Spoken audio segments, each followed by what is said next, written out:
দর্শক, দ্বিতীয় দফায় বৈঠকের জন্য এই মুহূর্তে যমুনায় প্রবেশ করছেন ইসলামিক দলগুলো। ইসলামিক দলের নেতাদের গাড়িগুলো আমরা দেখছি যে যমুনায় প্রবেশ করছেন। প্রথম দফার যে বৈঠকের নেতাকর্মীগণ বেশ কিছুক্ষণ আগেই যমুনায় প্রবেশ করেছেন, তাদের সাথে বৈঠক কিন্তু চলছে। এই মুহূর্তে আমরা যে দৃশ্য দেখাচ্ছি এটি হচ্ছে দ্বিতীয় দফায় যাদের সাথে বৈঠক হওয়ার কথা তাদের গাড়িগুলো প্রবেশ করছেন যমুনার ফটকের সামনে। তাদের গাড়িগুলোকে তল্লাশি করা হচ্ছে।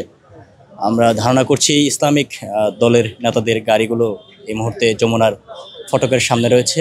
ইসলামী আন্দোলন বাংলাদেশ, বাংলাদেশ খেলাফতে মজলিস সহ আরও যে কয়েকটি ইসলামিক দল রয়েছে তাদের গাড়িগুলো এই মুহূর্তে যমুনার ফটকের সামনে রয়েছে।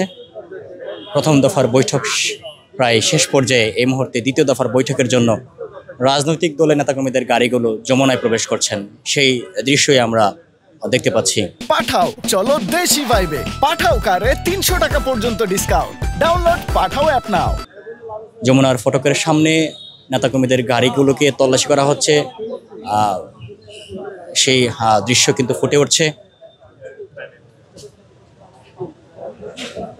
প্রধান উপদেষ্টার সাথে বৈঠকের জন্য রাজনৈতিক দলের যে আজকের যে বৈঠক সেটি দুটি দফায় অনুষ্ঠিত হওয়ার কথা রয়েছিল, সেটি কিন্তু আমরা দেখেছি যে প্রথম দফার বৈঠকে অংশগ্রহণ করার জন্য আমরা দেখেছি যে এলডিপি, গণ অধিকার পরিষদ, এবি পার্টি, গণসংহতি আন্দোলন, বিপ্লবী ওয়ার্কার্স পার্টি, এ সমস্ত রাজনৈতিক দলের নেতাকর্মীদেরকে আমরা যমুনায় প্রবেশ করতে দেখেছি। এই মুহূর্তে দ্বিতীয় দফার বৈঠকের জন্য ইসলামিক দলের নেতাকর্মীদেরকে আমরা দেখছি যে তারা প্রবেশ করছেন।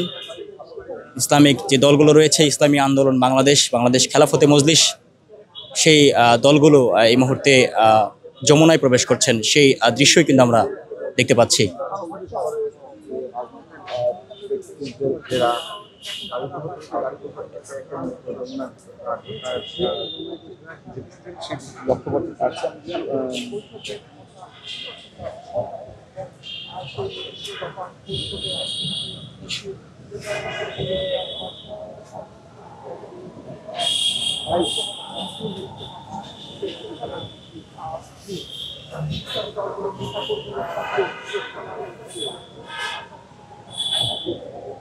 দর্শক, যেমনটি দেখাচ্ছিলাম আপনাদেরকে যে এই মুহূর্তে ইসলামিক যে দলগুলো রয়েছে যাদের সাথে দ্বিতীয় দফায় বৈঠক হওয়ার কথা রয়েছিল, সেই ইসলামিক দলগুলো প্রধান উপদেষ্টার যে বাসভবন যমুনায় প্রবেশ করছেন, সেই দৃশ্যই দেখা যাচ্ছে। দ্বিতীয় দফার বৈঠকে অংশগ্রহণ করার জন্য ইসলামিক দলগুলো সহ আরও যে কয়েকটি রাজনৈতিক দল রয়েছে সেই দলের নেতাকর্মীদের গাড়ি আমরা এই মুহূর্তে যমুনায় প্রবেশ করতে দেখতে পাচ্ছি।